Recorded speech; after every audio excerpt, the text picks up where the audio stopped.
Começa agora mais um podcast. Esse assunto é da hora. Olá, meus amigos e minhas amigas. Eu sou o professor Nelson Gonçalves, especialista em História das Revoluções e dos Movimentos Sociais e também especialista em Gestão Pública. E hoje, neste assunto é da hora, eu gostaria de falar com vocês sobre o tema Fato Histórico e a História.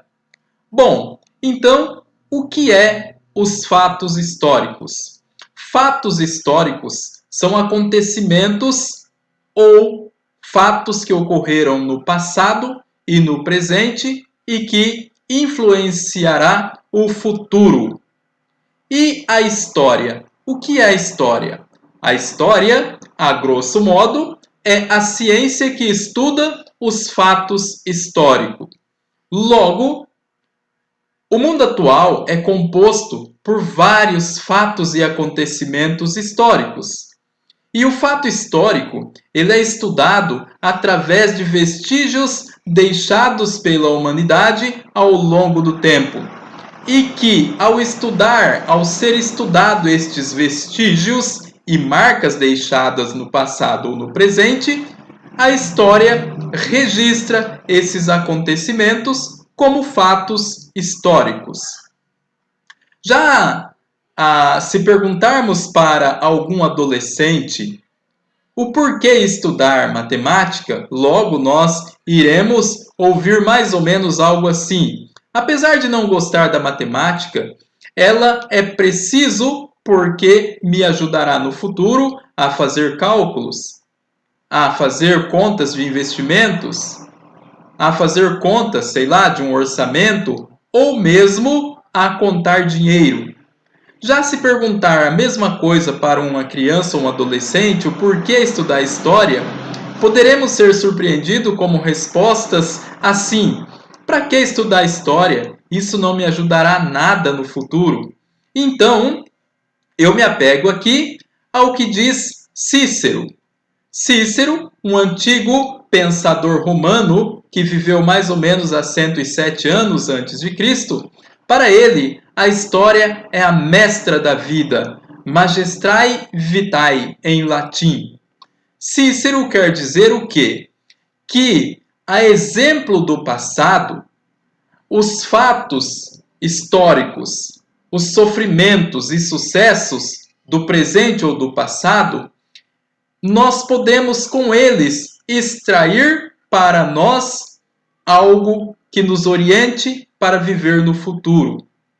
Então, se nós analisarmos hoje em dia, por exemplo, como já falei, fatos históricos podem ocorrer a cada dia.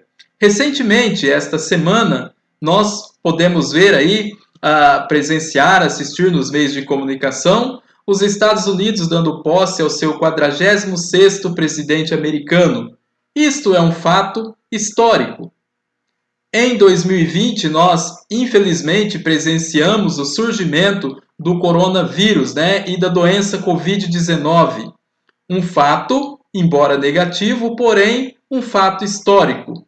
E também podemos presenciar já, inclusive durante essa semana, a chegada, da vacina contra o Covid-19, um fato histórico positivo e que muitas pessoas foram as primeiras a serem vacinadas nos seus municípios. Ora, esta pessoa passou a ser um personagem da história, dado a ocorrência de um fato histórico. Qual fato histórico? A primeira pessoa a ser vacinada contra o Covid-19.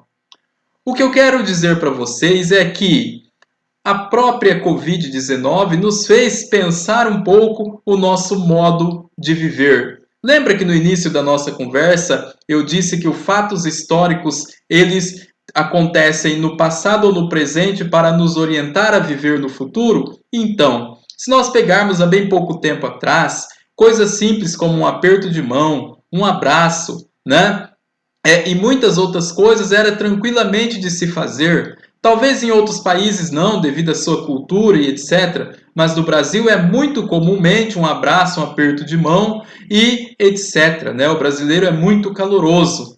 E nós tivemos que aprender com este fato histórico a viver diferente, a vivermos trancados nas nossas casas, a evitar o aperto de mão, a evitar o abraço. E Cícero vem nos dizer o quê? Que o fato histórico nos orienta a viver, né? E a viver melhor. Se eu pudesse extrair, então, uma mensagem disso que Cícero disse, e também deste fato histórico em especial, eu diria que nós podemos extrair a forma de vivermos uns com os outros, aproveitar melhor quando tudo isso passar, né? Verdadeiramente valorizar o aperto de mão, o abraço, a convivência, os encontros e etc. Né? Então, este analisar é a história que nos ensina. Portanto, a ciência da história é importante tanto quanto a matemática, porque ela pode nos ensinar esta lição de como diz aí, ou como dizia uma professora historiadora, a Emília Vitti, né? Ou a Emília Viotti, ela diz o seguinte, né? Que é preciso fazer memória, né? Fazer memória é relembrar. Né? Então, um povo sem memória é um povo sem história. E um povo sem história está fadado a cometer os mesmos erros do passado. Isto a história nos ensina, a não cometer os mesmos erros do passado. Então, eu ainda quero encerrar com um adágio popular que diz assim: a ignorância é a mãe de toda discórdia. Não sejamos ignorantes e valorizemos a cada vez mais a ciência que estuda os fatos históricos. Valorizemos a história. Esta é a minha humilde opinião.